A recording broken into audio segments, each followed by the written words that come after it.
Hey, everybody. It's the A to Z podcast. Remember us. I'm Zach Jackson. He's Andre Knott. You're probably listening on a hotter than Jerusalem Tuesday morning in Northeast Ohio. We appreciate you listening. August is the greatest month of the year. I've enjoyed the crap out of it. I almost said I enjoyed the you-know-what out of it, but let me give the disclaimer. We say bad words on this podcast. So if those aren't for you, put your earbuds in, come back at another time, find another podcast, whatever that's going to be. August has been a good month for the A to Z podcast. We appreciate you guys listening, appreciate you helping this thing grow, appreciate you sticking with us when we have weeks and times where our times don't match up. It's A to Z podcast.com, facebook.com/A to Z podcast. Easy for me to say. Hi, Andre. What's up, buddy? That was a great long open by your long-winded, long, old-ass bag that you are. But I appreciate you. Let me get my Bob Wylie when I was able to eat 2 Girl Scout cookies that out of the refrigerator. Hey, so I'm going to go. Hi, buddy. Thank you for coordinating the birthday shout-out on the Indians broadcast. I didn't see it live, but a lot of people did. They got a kick out of it. Thank you to you guys who sent tweets or texts or whatever. I am officially not 40, but I am officially old enough to get hurt while golfing, years old. I wonder why my ankle hurts or my finger hurts or how I possibly did that. And it's a pathetic state that I'm in, but I'm above ground. I've never been happier, and thanks to you guys. So onward and upward, we'll see how many birthdays we can have. How many more? Yeah. Kids would just call you washed rather than using all those words. But you're right. I'll let you put on IG that you're at 28. Because it was so hot in Kansas City and I was so dehydrated, refused to text, tweet, or talk shit to anybody. I let you fly on that one that day. It's crazy because I feel like we used to have days like this in the beginning of August, at the beginning of Pee Wee football and high school football starting, not at the end of August. Like, we're going into September, and I know it's only going to be like this for a couple more days, or supposedly. Who knows what it'll be in a week and a half.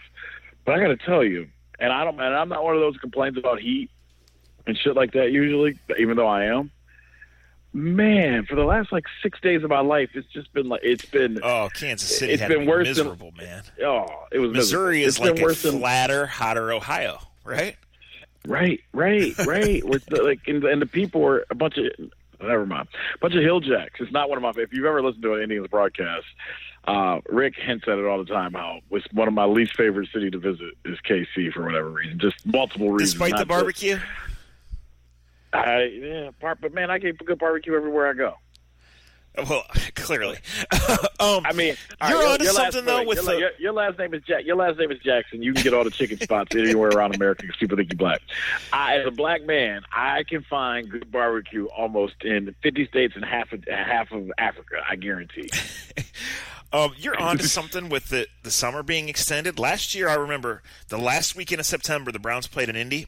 I came home on Monday, and I went out that night with my 2 friends who teach at a school that doesn't have air conditioning, so they had a heat day from school. Yeah. The last week of September. Yeah, we didn't have those when we were growing up. No. We didn't have that. We were sending my daughter off to kindergarten this morning, and my wife brought that up, and she was like, "They don't got air conditioning." I was like, "So what?" I was like, "Wait, Highlands got schools?" Oh yeah, she probably goes to that real old one right there off that one road. You got it. Oh, Thanks for not saying the room. But yes, that's the one. It is though. It's like the only old one around here. So she got everything be handed to her.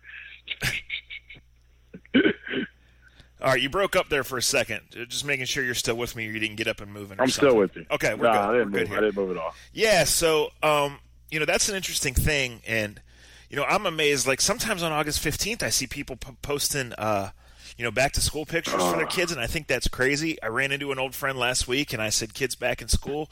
And he said, "No, where they live, they don't go back till Labor Day." I mean, I guess is a good thing. That's what it should be. Yeah, we're probably proceeding away from old buildings that don't have AC. I know there's one of those where I live, where I went to school. But man, that is especially for the younger kids where you're trying to get them to focus anyway, that's got to be brutal. Oh, it's brutal as hell. It's got to be. But, hey, it is what it is. Like I said, there's going to be something tough on them. They got all kinds of toys I didn't have when I was growing up and all kinds of other stuff. Hey, was it a pretty cool dad moment today to be home and to see your daughter off and back from kindergarten?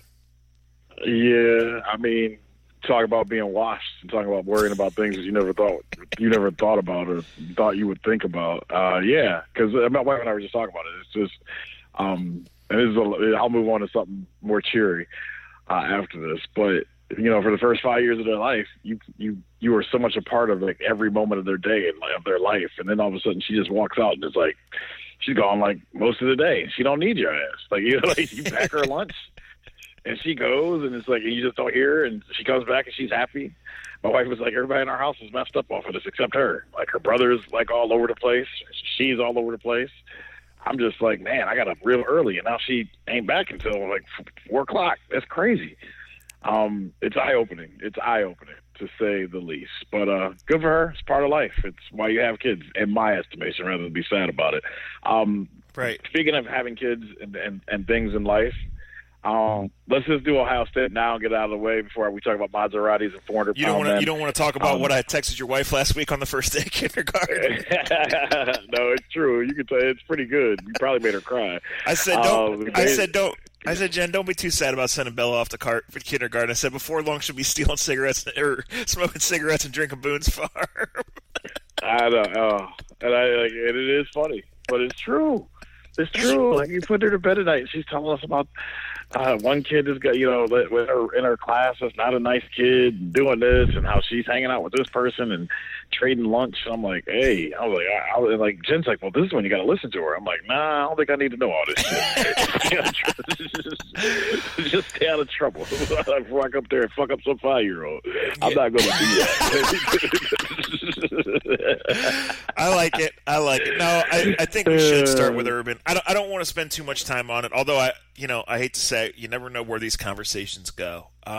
Right. Here's what I think. Or do you want to start? No, go. Okay. Let me tell you. Let me ask you this. Let me ask you this about your birthday, then go on Urban. Okay. We're at that age now where they all kind of run together. But what's the coolest moment or coolest thing you got to do over the 3 or 4 day span of your birthday? Honestly, the coolest moment is just when people from your past that aren't in your everyday life on some level or another reach out. That they remembered your birthday. You know what I mean? I don't put it on Facebook and let the idiots feast on that shit. And so just getting texts from my parents in the morning and then just through the day, or really the course of the days, because a lot of people I didn't hear from until a day or two later, and that's fine. But that's the coolest part. Just is. It's easier than ever to stay in touch because of the digital era, because of text messaging. But, I do a lot of what I talked about before. I talk shit when your friend's going through something good or bad, you be there for them. I'm always the sarcastic one and whatever. So people show me a little love. It's appreciated. It's cool. And it's been a tough few weeks for some people that I do love. So it was extra. There was extra meaning in hearing from a couple of them, just reaching out for different things. And it was a couple chuckles running into some friends who came up and whispered to me, bro, are you 40? Like, no, I'm not. like honestly, swear to God, on Sunday, 2 different people in different circumstances had that conversation with me. And I was like, should I be concerned? Am I on the 18-month clock here or something? But, right. But no, that's the coolest part. I did treat myself to Swenson's, spent some time, just getting away from the computer and hanging out and seeing some people, and that was the coolest part. That is cool. That's awesome. Also, fantasy football is right around the corner. Best drafts are coming this week. We don't give a fuck about your team. We're going to put our team together, and it's got a Swenson's name. And every once in a while, we'll bring it up, or we'll say something about stupid. But the Galley Boys draft this Sunday. So we haven't strategized at all. We need to do that. We'll do it off the air. Yeah, we got to have that. Because you don't give a fuck about our team, and we certainly don't give a fuck about yours. Right. And our team name is probably better than yours. I mean, yours may be better, but for our lives, we got the perfect name for our team. So we won't hear shit about that. We ride with the name. Yeah, no, I will say this. There is nothing funnier to me than when you're listening to some fantasy fraud expert on the radio, but, give his advice. And I do listen, but then when people give their team names and they're just inside that border that could actually be said on the radio, like I get some chuckles out of that. for as sarcastic and as cold-hearted as I am, I kind of tend to avoid those unless I have a real good one, just because I feel like I use up my energy elsewhere. You know what I mean? Like, well, it goes back. That's a great way of putting it. It's like I use like your wit. You use in different places. Yes. I don't give a shit about wit for the 15 names or 16 names that a bunch of buddies put together. I'd rather talk shit about you for the next 15 weeks than do that. Yeah, like one of my leagues, my friend needed to set it up, and he just jokingly called us the Zach Attack in the thing, and so that's what we are, right? Like, I don't really give it much thought. So occasionally I'll change them and whatever, but hey, it's fun. Like, I told my mom we had somebody drop out. Congrats to you, babe. Don't have a job, but still can't make it to your fantasy football draft. I told her she was she was on the emergency list to get the call up to fill in. I said, but the reason she doesn't play fantasy football anymore is because my dad said after 40-some years of marriage it was really going to be over if she continued to spend her Sundays cussing at her fantasy football team. So it's best that she just sits this one out. Oh, that's hilarious. That's hilarious. Dang, babe, you can't keep a job, man, and you can't keep your team. Come on, son. That's too funny. 3 years in a row, missed the draft, finally got the boot. Third strike, and he's out. Dang, babe. The Galley Boys, for those that are asking. All right, college football started last Saturday. I kind of watched a little bit, but we obviously had Indians games. Ohio State obviously opens up this weekend. There's basically games on. I know we're doing this on Monday. We obviously have NFL steals everybody's money on Thursday games for a bunch of dudes that won't be in the league 24 hours later. Congrats NFL viewers and congrats NFL season. You truly are getting screwed on that one. But we'll have college football Friday, Saturday, Sunday, Monday. I think Sunday, Monday, Tuesday. That's the one thing I like that college football has done. They've made that Labor Day pass where nobody really works. Another time where we can watch football. I know it's Monday, but just give me the game that you have already pocketed like an hour of your time that you want to see in the next week. Well, actually, I want to see the Crips in Nebraska Sunday night on Fox. Scott Frost Look in Nebraska. You. Yeah. But if I had to pick one game right now that I was actually going to watch, it would probably be Michigan Notre Dame. I know Notre Dame brings back a pretty good team. We know Michigan finally has a quarterback. They have some guys. So, yeah, I'm not sure I'll see it. Although, you know what? I take that back. I'll see most of it. My 20-year high school reunion is this Saturday. And the only reason I'm going, because I don't come out of mom's basement very often, is one of my best friends is coming in from Seattle, and he is a huge Notre Dame fan. So wherever we end up, whatever form or fashion that night might take on, A, we'll Uber, I promise, Mom, and B, we'll be watching Michigan Notre Dame. So there's my answer. I may have to show up to that party, that function. I don't even know my schedule this weekend. You know who's coming into town is Kelsey. So we're going to talk Kelsey from DC. Maybe I shouldn't go any further. No. Anyway, delete.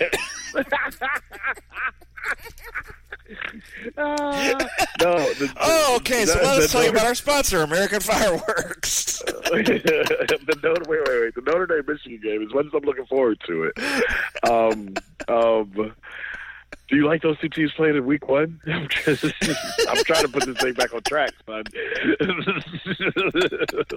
7 minutes ago, we started talking about Urban Meyer, and here we are.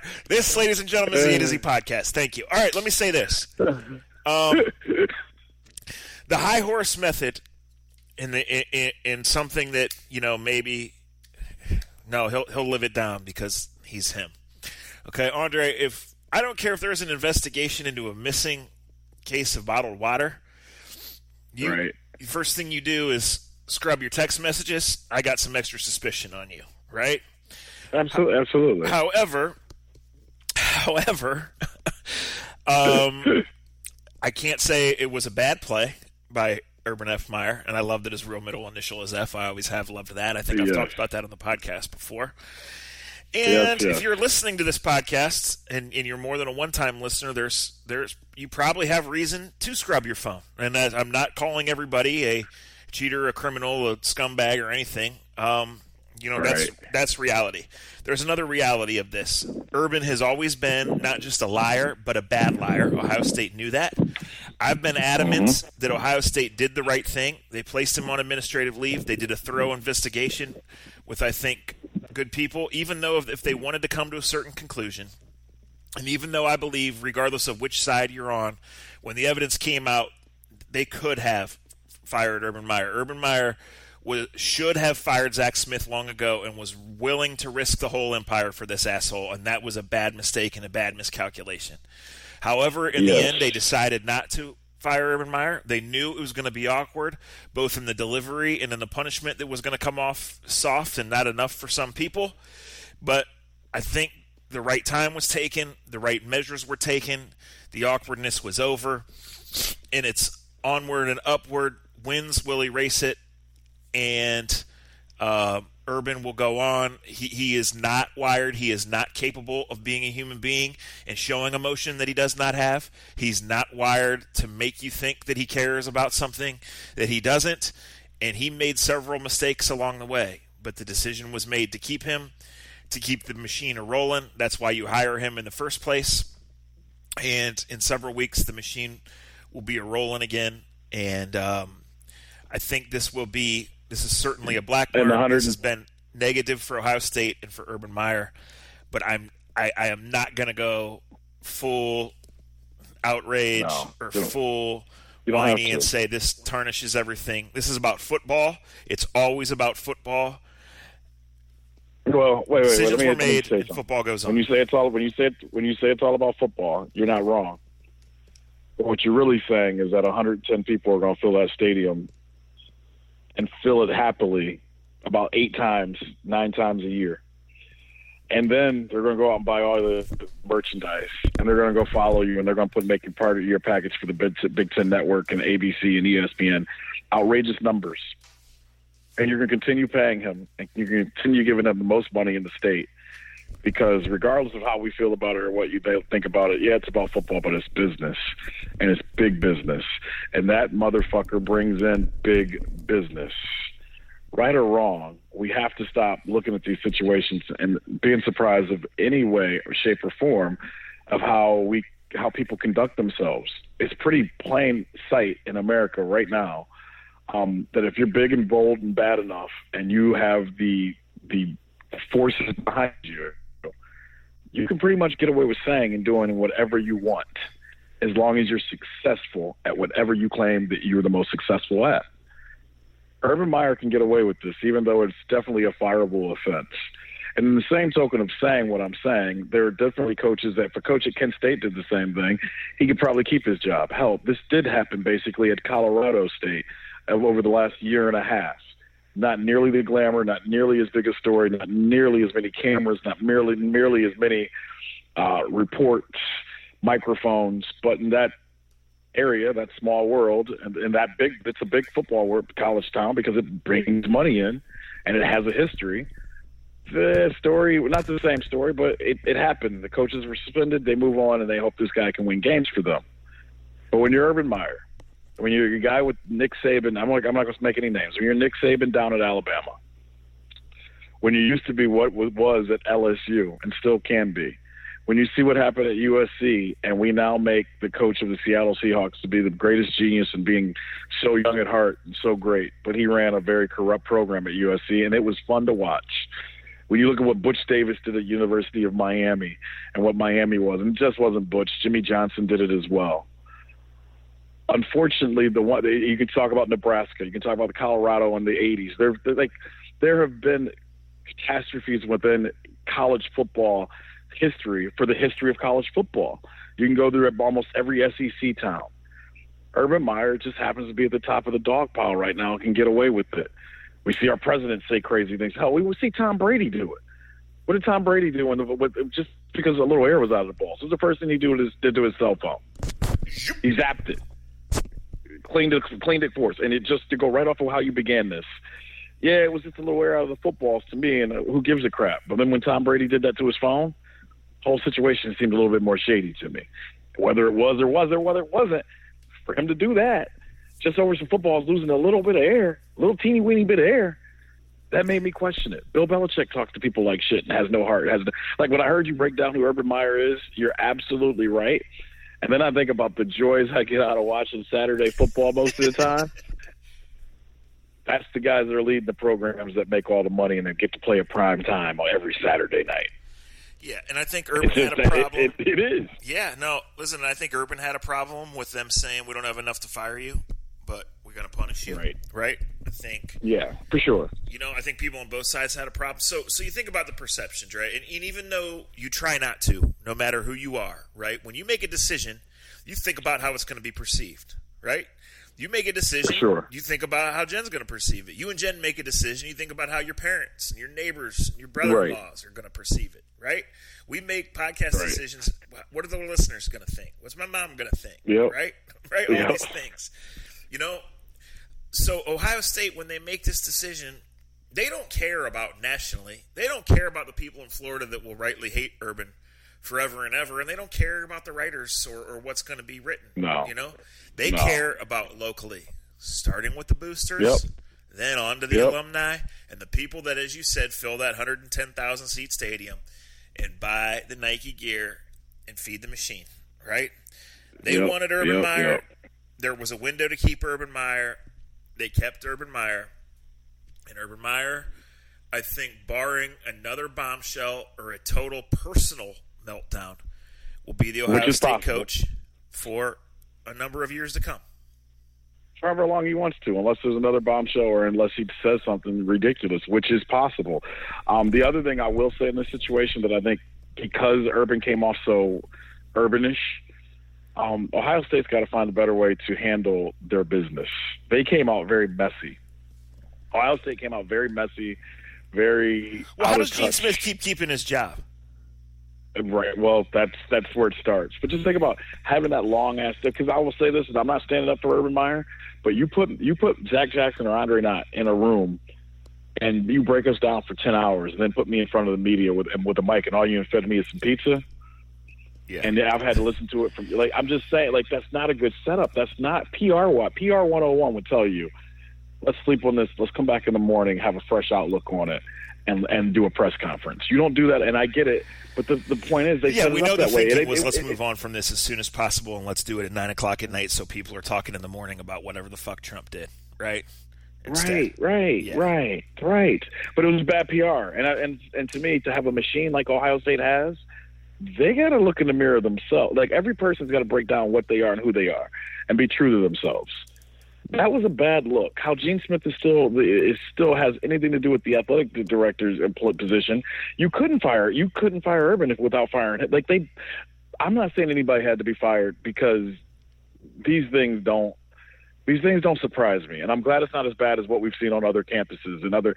I just think there's just, with the money, the prestige, the power that's thrown around in these games, whether it be agents, whether it be players, whether it be players' parents, whether it be the coaches, the assistant coaches, there runs a high risk. You're literally, and I don't want to put it in a drug form, but you're literally, this is Wall Street, and you're walking on a tightrope with 18-year-olds to 80-year-olds, honestly, that all have their hand in the pie one way or the other.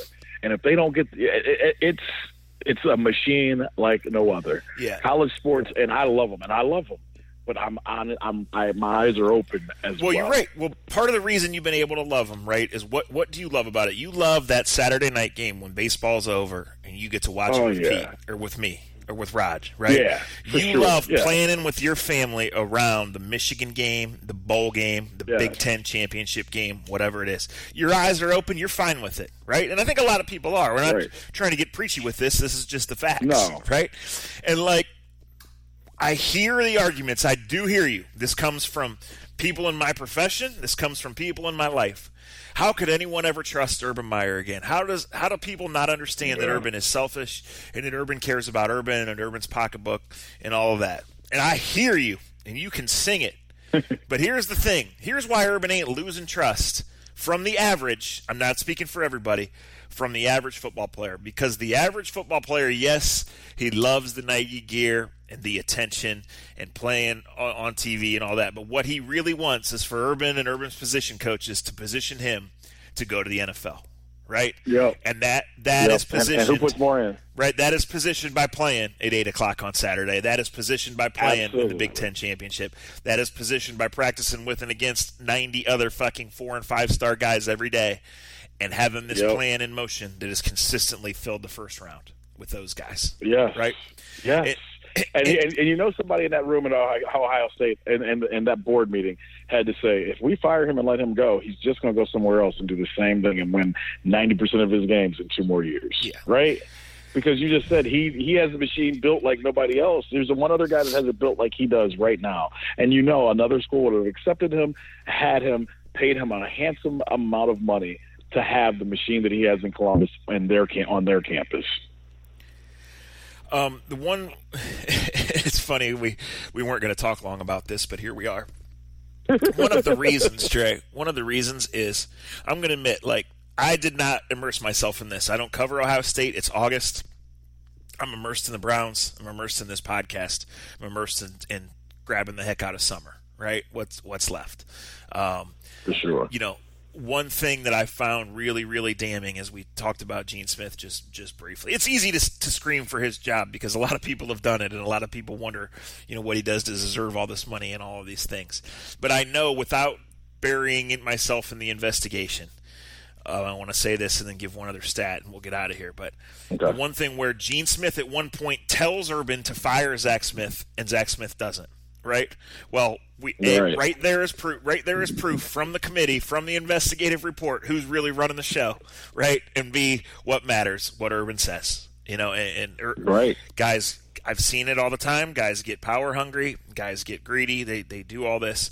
That's one line that can explain a lot. And now we're going to transition with, this is my favorite stat of all time. I texted it to Dre. I texted it to a lot of people last week after I heard Dan Wetzel say it. This is, you know, college kids get arrested. College kids do dumb things everywhere. College kids do dumb things hourly and don't get arrested for them, so I'm not trying to preach here. Urban Meyer had 31 players arrested when he was the coach of Florida, and one of them was not Aaron Hernandez. With that, let's talk about Bob Wylie and your Cleveland Browns. Oh, what a segue that was done by you. Maybe we'll get you a job somewhere one day, young man. Bob Wylie. He's a gift that keeps giving. You have enough circus acts around there, but he's the best circus act. It's unbelievable, the pictures he puts up. And remember this, when we talk about that TV show and the characters in it, we realize it's a TV show. It's more at heart for most people right now because it's of a team we all know a lot about and some of you care about tremendously. Kudos to, so I should do it the right way. Kudos to HBO. And I'm being serious every week that I watch it, even though this last one wasn't the best one. Every week that I watch Hard Knocks, I can't see how they don't go into Roger Goodell's office in 3 weeks and say, we got to go back to Cleveland for the next 3 years. And just make I tweeted that the other day, and people were like, what do you mean? I mean, this team currently, as it sits, is the perfect television show if I've ever seen one. The characters, the background, and some of it is a part of just there is a cool thing. Let me say this, because Lord knows when it's time to mock them, I'll mock them. But there is something about, like, I'll give John Dorsey this, and it's got nothing to do with the show, but when I watch it and I just see how people react around the country, like, it was kind of cool to be in Boston and see how people were talking about it the next day that had nothing to do with Cleveland, but because they knew you were from Cleveland, they came up to you and like, hey man, what about Bob Wylie, or what about, is this kid really like this? And like, they are the greatest television form of TV. But it goes back to what the general manager talks about and waking the beast. There is a beast to this, and we all know it. And I think that's why it's so weird. Even at you're 38 and at 40, we were young pups when it actually mattered, when this team mattered and what it did to this city and to this region. But there is something to it. And maybe, like, and I don't get emotionally set one way or the other. I love Northeast Ohio, and I know how much fun it's been to live here. But that show, it touches right into that, better than anything I've seen in a very long time. Yeah, it's been pretty good. And, when Bob Wylie's doing the stretching thing, like, guys, I don't think he's really advocating for his players not to stretch. I think that he's a class clown and he knows he's being listened to, and he's messing with a young guy, right? Like, he's making conversation. Sure. Guy's been around a long time. Do you know he invented the playbook for Madden, Bob Wylie? What? Yes, really? He is the creator. I learned this from Joe Thomas's Twitter, and I did a little research, so it's legit. He is the creator of the playbook that's used in the Madden series. That's awesome. Yeah. That's why I love him even more. He's becoming my favorite guy by the minute, every day. His stomach jumping every time he says hi. Oh. Him driving a Maserati. Now, you're right, but the one thing he did say that I know I've heard other coaches say, like, you're right. He's obviously a great character. It's just not his World War I, World War II story. It's just not him driving a Maserati. It's not him just putting animals up, to talk about what the greatest blockers have. The stretching talk is hilarious. But I'll tell you the other one where he was like, I bet you couldn't play great football without music back. How many coaches we've heard bitch about the music and it just gets louder every year at every training camp and every practice. He's the perfect though setting of what a coach is.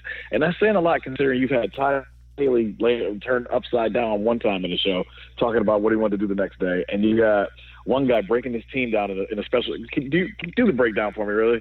Come get some, bitch. Like, come on, man. Like, no, the best part about that is it was still the front of the defensive flyers last year when they were 0-8. Guys were walking around the locker room holding pamphlets in the front of it that said, "Come get some, bitch," and I was dying laughing. Oh my god! Well, see, that's the thing, though. See, this is why Hard Knocks is so good, Dre. This is why Hard Knocks is so good, because they are sometimes they're telling a story, right? And they're going deep on that. They're going deep and raw on that story. Sometimes they're sliding something in, like Bob Wylie, because it's just so good that you can picture grown people giggling, watching it in the control room and saying, "We don't care how, get this in." Right? And then sometimes there's that subtle thing that they show, and sometimes on first watching or coming off a powerful segment or a meaningful segment, you're like, well, that's just filler. They needed to do that. They obviously shuffled something around and they had 12 seconds missing. But sometimes they're trying to tell you, hey, we want this to know, we need you to know that this is what's really going on inside this team. Right. For sure. Come get some, bitch, with these grown men at halftime of a fucking preseason football game. And that's just top. That's top line. Like I literally was like half asleep. I was like, I gotta watch this shit. And I knew it was because between Twitter and everything else, and I didn't watch it the night of. You catch glimpses, you catch bits and pieces. Yes. But when he did it, I literally had to stop. I was just like, really, Greg, you're doing that in a come get some, bitch? I expect the local high school football coach to be doing that with, his secondary. You know what I mean? Hey, we're going to do our little hype thing and make sure the priests don't hear it. On the count of 3, I want all y'all to say in a real tight voice, come get some, bitch. I don't expect a professional man who has kids and grandkids to try to pump up grown-ass men that get a paycheck would come get some, bitch. That is so, and then there's nothing like it. Yeah, well, I'm glad you said that. Week 1. So I know a high school football program that they put EDMF on their T-shirts or their backpacks or something, right? Yeah. And when somebody asks, it's energy, determination, motivation, focus, right? Well, truthfully, it's everyday motherfucker. We're looking for everyday motherfuckers on this team, right? So there's a difference. Yes. So there's a difference between what's being said and what's being portrayed, right? And that's as old, and that's every level of football. Absolutely. That's as old as everything. But to get back to the Wylie thing, because if we start talking about Greg Williams and Hugh, then we'll be here an hour and a half later, and I'll just be angry all over again. You are one of several people who I'm real careful not to give Hard Knocks spoilers to, because I do think the show is that good. I don't think it's perfect. I think it's that good, and I respect that not everybody watches it. I feel like it's part of my job. I have to watch it in case something totally outrageous happens. Absolutely. Every Tuesday at 10. Right. So last Wednesday or Thursday, I was talking with someone who loves the Browns and loves the show, and I said not to give the spoilers, but I want you to text me when you see the stomach jumping up and down, because that will be a moment that you will not forget. And I forget if it was that day or that hour or the next day, whatever. August becomes a blur to me. We ended up texting and talking about whatever. And then so today, out of nowhere, I'm doing something else. I'm not thinking about the Browns. And I go and I check my phone, and it says, I'm watching Hard Knocks again. I'm watching Bob Wylie's stomach again.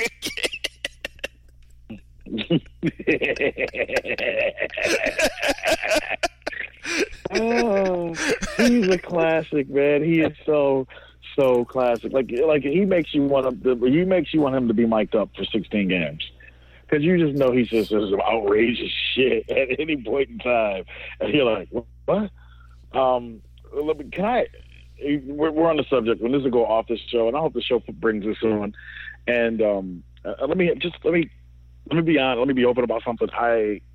Greg Williams is a character to me. Always has been. I don't hold grudges very often. I'm pretty good at letting go of things, but I don't let go of what he was accused of doing as a defensive coordinator in New Orleans. Not saying he was the only one, but I just remember what he did to Brett Favre, and I'm sure a bunch of other quarterbacks, and the players did it. But and I guess there's something that I just always had a respect for coaches, and just like, look, if you're gonna play dirty and you want to hit people late, you want to play with a certain style, I'm okay with. Matter of fact, I usually like those coaches. I just didn't like the shit Greg Williams did in New Orleans, period. And I know from just seeing how Sean Payton went back at him when he had a chance a couple of years ago and put a 50 burger on him for no reason, and that's just something you don't see in the NFL. Other professionals don't treat other professionals like that unless they have a real bone to pick with them. Right. I've just never been very trustworthy of Greg Williams. So just give me I'm not putting anybody else in a box. I know it's some of the stuff, like, I chuckle at the come get some, but bitch, I chuckle at how tough he tries to be. But then when I read what he said about Ward the other day, making a tackle on a 250-pound guy, and then seeing how Hugh reacted to it today, and all these coaches lie. They lie so bad that they do major press conferences, and the school that hired them basically tells you they told a lie, and it's okay. I didn't like how he talked about how if they tackle how I told him. Like, that's just, there's ways you talk. He's talking about other grown men, number one, and the asshole that's truly within him. I just feel like there's been some damage done to some people, and he's been like, I just don't like the vibe that it carries with him. I'll just put it out That's there. fair. And like the whole Ward thing, like, and look, if you know me anything about sports, I like physicality. I like the game played with some physicality. I just don't trust or like the character that he brings to the game. And I'll leave it at that. Hey, our buddy Sean Smith, right? People remember him from playing with the Browns. That's our friend. We've talked about it. There's a picture of me and Sean Smith on my Instagram account at a Dallas Hooters a couple years ago, and I'm damn proud of that, right? Right. But I'll say this to Sean's face. Sean's nickname, one of them was Mushmouth, and every time he sends me a tweet, I read it out loud in Sean's voice, whether there's people around or not. Right? And I want to close our Browns talk for this segment with this. He hit me the other day. I get the feeling that you don't like Hugh, right? And I just want to say this for Hugh and Greg. They're going to get their chance. The Browns are a real NFL team from a roster standpoint. They're not a playoff team. They're not a perfect team. They're a real NFL team. These guys are going to get their chance to move on from last year and to prove themselves. And we're going to find out, right? Because as I was telling somebody the other day, every Sunday last year I went to the stadium knowing what the result was going to be. This year it's not going to be like that, right? But here's the thing. That's huge. When you're in my position or just in reality, guys, when you have an organization that hasn't had a quarterback in 30 years, and now you're going through, and now all of a sudden this quarterback's getting put back in the game because he's supposedly not ready, because the offense, after looking great in the first meaningless preseason game, all of a sudden sucks from a passing standpoint in the next two meaningless preseason games. Like, there's going to be questions until it gets answered. The number one pick is waiting and looking over his shoulder. So it's fair, right? You can take a side on how it's being handled, all that, but it's fair. You're talking about an organization that's been the laughing stock of pro sports, historical incompetence. So they can have all the tweets about this is a playoff team and all the Hard Knocks hyperbole, and I think it's been good for them. I think it's driven a good energy bus. I think it's been good for them to get out there and be recognizable and be likable and all of these things. But they're going to get a chance to prove it, and they're either going to be different or they're not. So all of these things are fair until we see differently, and we go on. That's just kind of my general statement. The other night, the quarterback gets hurt on a crazy play. It looks bad, right? You want to be careful not to speculate. You want to be real careful it looks bad. He runs off. He comes back in. It's fair to say, what are you doing? Why is it fair to say, Dre? A, because it's the preseason, and B, because for 30 fucking years you haven't had a quarterback and you haven't handled a situation correctly when you might have had a quarterback, right? So it turns out... Right, but let me... Wait. But go ahead. Yeah, so it turns out that he dislocated his pinky, had it jammed back in, everybody said go, And at halftime, they sent him home. Did they send him back to the hospital for an MRI? Did he get it the next morning? Where did he really go? None of that's something of concern. But the Browns have the opportunity to tell the truth, and they choose to wait until 3 o'clock the next day to tell the truth and say it was just a dislocated pinky. So they invite the speculation of it's a broken wrist. They invite all of these things because all of these things are fair questions because for years and years, decades and decades, historic incompetence has gone on. So you don't get out in front of it, and all that's invited. Thank you. May the Browns be good and be great for this podcast. I don't disagree, but I got to say at some point in time is what came first, the chicken or the egg? How many years? I mean, you're not wrong. But at the same time, I feel like sometimes that building has no chance because of what happened 30 years ago, what happened 25 years ago, what happened 20 years ago. Until the winning until the worm actually turns. Yes. Well, yeah. But all I'm saying back to that is this. I don't like how they dealt with it. Here's how I would deal with it. Like preseason, and I think this goes in we can put this in the preseason box itself. The LA Rams, they got a legitimate chance after being a joke for many of their years and moving from city to city. They feel like they got a chance. They feel like they got some young stars. They do have some young stars. They saw what Philadelphia did last year. They think they got a chance. They've gone for it. The next thing they need to do is pony up the money for the best defensive player, one of the best defensive players in the game, and go, let's fucking do it. They haven't played their star quarterback, star running back all preseason. Not going to. Dallas Cowboys had an opportunity to play Dak Prescott, a guy I think who is still in his career probably needs a couple snaps in the preseason, my opinion. But their opinion as an organization is we're not going to play our stars because our stars going into their third year, we feel like when they're healthy, we're one of the best teams offensively in football. Whether that's true or not, and they already got enough situations with their offensive linemen. There are other teams that feel like they need to play their starters to get their starters ready, whether it be because of new coach, new system, the way they want to formulate who they are and what they are. Whatever the reason may be, they're entitled to that reason.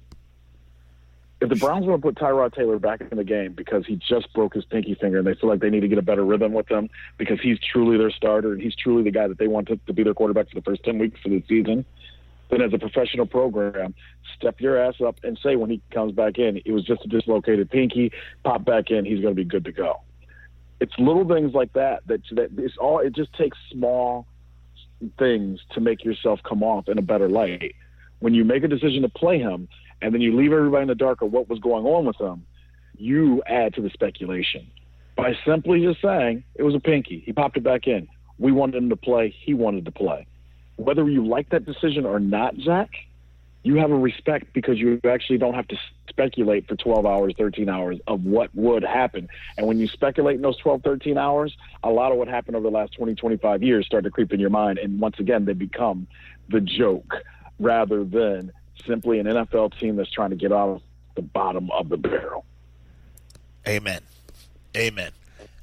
This is a good bridge to thank our sponsors. That's Cleveland Scene, the Honeymoon Grill, and American Fireworks. The fine folks at AmericanFireworks.com sponsor our Glory Days segment. We might play a little Glory Days.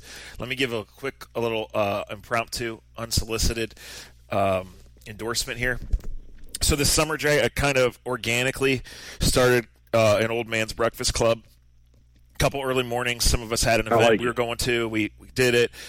Just some other early morning. Like when you get old, sometimes you got to hang out with your friends at 7:30 a.m. instead of 7:30 p.m. Right? Because people are busy and got lives. True.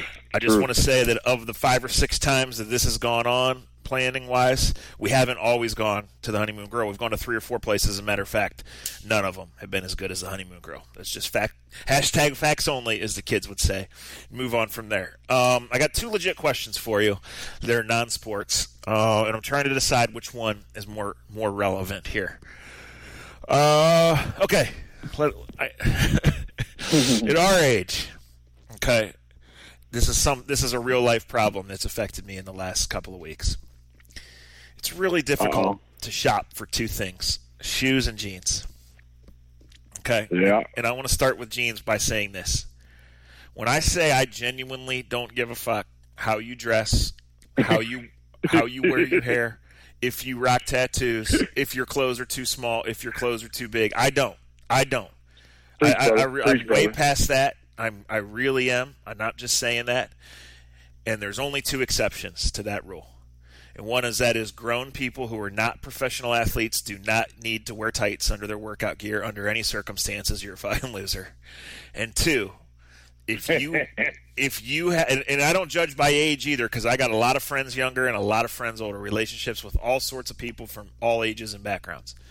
But if you intentionally rock holes in your jeans, like, we're not friends because we don't live in the same planet. So that being said, Trey, like, when you're us and you need some jeans, it's very hard because obviously skinny jeans are out of the question. Right? For many reasons. I would never be caught dead. First of all, even if I could fit my fat ass into it. And like, it's just a real problem. A, with the holes in them, but then B, C, and D with like the balance between they actually fit, that they don't make you look twice your age, you know? So help me out here. Right. Help me out here. What do I need to do? Well, all right, and this is I can't believe I'm going to say this answer. This is part of the answer. How much are you willing to spend is the first question. Well, because here's that's the one thing you can do. You can ball. Here's the one thing I can say. You can ball on a budget. And there ain't nothing wrong with getting something at a certain price, but you got to know what your price value is to what you want to wear, in my opinion. Well, I have never have been and never would be $170, $250 jeans guy. No way. And this is part of the problem. Right. Guys our age wearing this bedazzled shit on their jeans. I mean, I feel terrible for people when I see it. Right?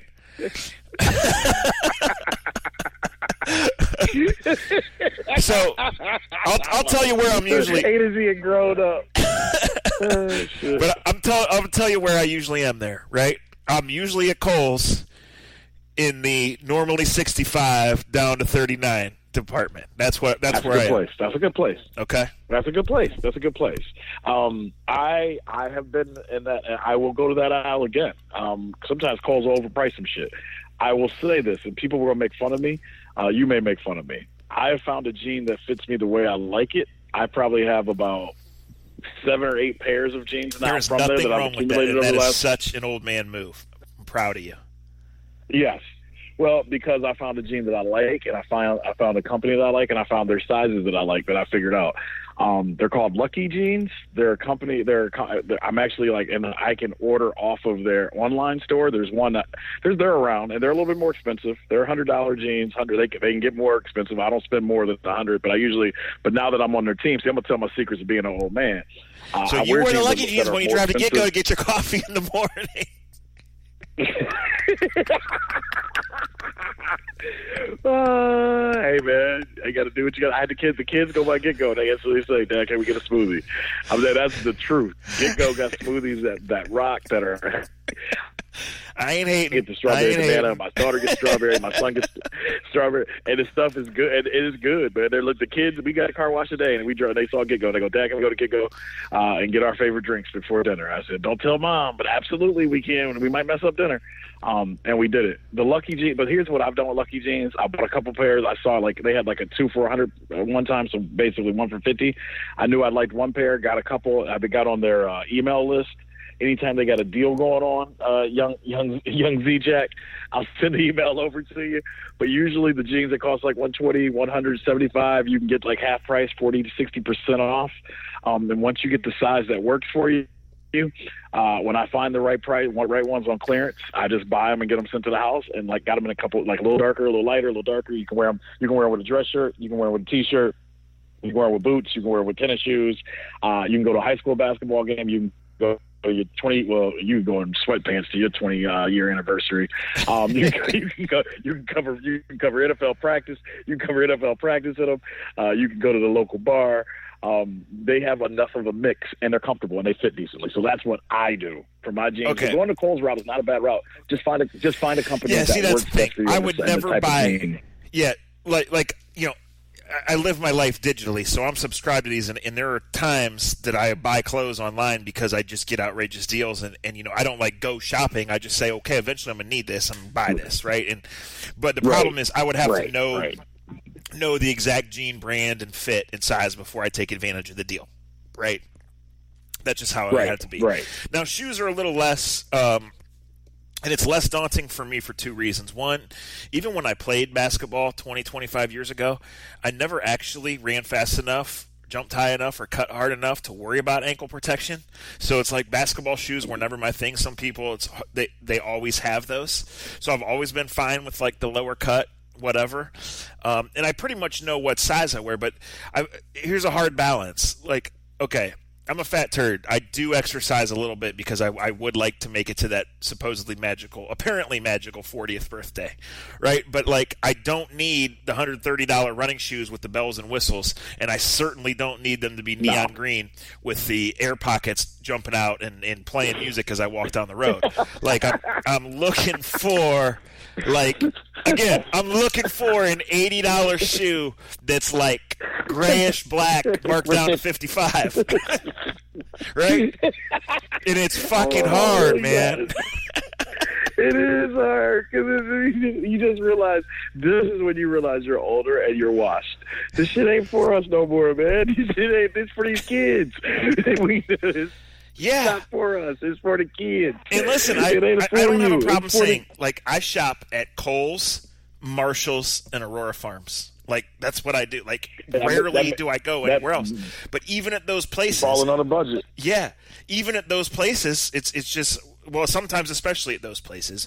But it's hard because I'm like, oh my God, like, I wouldn't wear that shoe, right? Like, I couldn't, and I'm not ever really even trying to match it. But like training camp, you know, I'm wearing shorts every day. I'm out in the view. Like, I want to have a nice pair of shoes that's comfortable, that looks nice, right?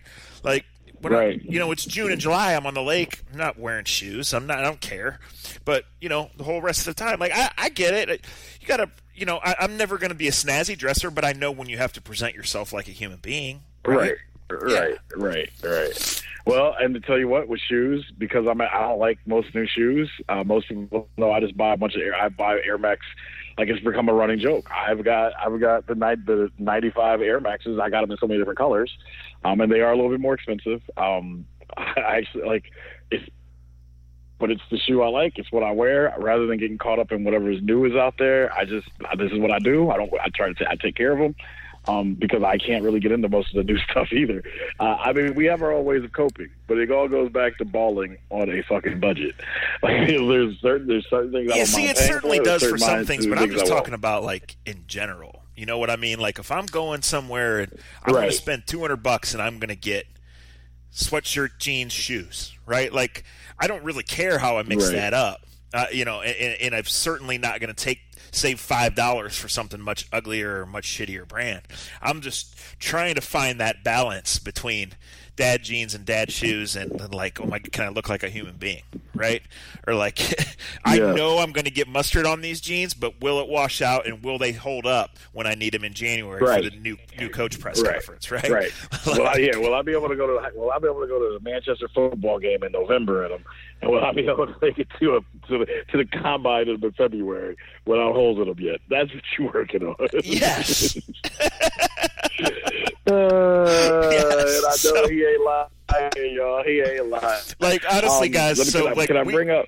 Yeah. What do you think? Go ahead. No, the GT. That's a great conversation, but this just came back to me. So you're just gonna put you in a bad place, but I got to do it. All right. I know how I feel. Just the reaction on Hard Knocks to Hugh Jackson going up to Todd Haley and saying the bird has landed. The bird has landed. He's jumping around like he just won $50 in his fantasy league just because Josh Gordon was there. And if only Todd Haley said, is he in shape? And of course he is. There's two players. Can I make that a rule for people? Can I make a rule real quick though for everybody that talks football and about sports? Stop telling people how great shape somebody's in when they ain't put no helmets on, no shoulder pads on, and got hit yet. Yeah. Like, everybody looks like they ain't great. If you're a professional athlete, you look great in normal clothes. You don't look like the reporters. And I've heard so many people go, "Oh, he's in great shape. He's been working out." That don't mean shit. To play football, to play it the way you have to play it, you gotta put a helmet on and run around. Stop saying that, people. I didn't like how Hugh came off in that situation. I wasn't crazy about how the cameras made it out. But we all know that I'm not really on the Josh Gordon gravy train. Well, there's two players that have been polarizing to the point. Two Browns players, obviously. because in this day and age, as the more famous and the better players become, they become polarizing. That's what we do. It's a society we live in, right? But two Browns players have been polarizing to the point, Dre, where you can draw a line on who's on which side. And with Johnny Manziel, it was 25 and under, 26 and over, right? It was how you wear your hair, what you do on Saturday night, how you wear your jeans, right? They loved Johnny, the rest of them do. Right, and the only exceptions there were the team employees or the bleeding heart zealots and the look at me guys who always take the side. So with Josh Gordon, there's the adults who know we have to see it when we believe it, who know that this guy's life is not right and we'll see, and then there's the younger people who immediately like his every Instagram post and think he's coming wearing a cape to save the day. And then there's the small group of team people. And the team has been very public. We love Josh. So I think that summed it up. Hugh was speaking for the youngers when saying the bird has landed. And Todd was speaking for the adults saying, well, is he in fucking shape? Like we're 4 weeks into camp. He hasn't helped us yet. Like, is he ready to help us? Right. The scariest thing about Hard Knocks is making Todd Healy look like the smartest guy in the building. On that note, last preseason game of the year, you go up to Detroit, Great Lakes Classic. Is it Great Lakes Classic? What the fuck do they call it? The Barge? Hey, let me interrupt you for 2 seconds. Give me your best story for 3 podcasts now, I've been wanting to bring up the jeans and shoes discussion. Even though I talk to you every single day, I wasn't trying to have this over text or have this when we're talking to each other when we're driving down the road. I wanted to have this on the podcast. Right. But then today, or yesterday and today, when I started sorting out, okay, this is what my week is going to be like work-wise, then obviously life-wise, because I'm going to Detroit at some point. I made myself a note on my piece of scrap paper. Ask Dre for Great Lakes Classic memories. So when we were texting today, hey, what time is best for you? What time is best for you to pod? I said one of the things was bring your Great Lakes Classic memories. So the Barge, it was like Carmen really legit was gung-ho about it. It became comical because the preseason doesn't matter. It added some spice to it, and it was like clearly this faux rivalry. But as many people have said, like they love – if you're a Browns fan, you come to love going to the preseason games because you don't care whether they win or lose.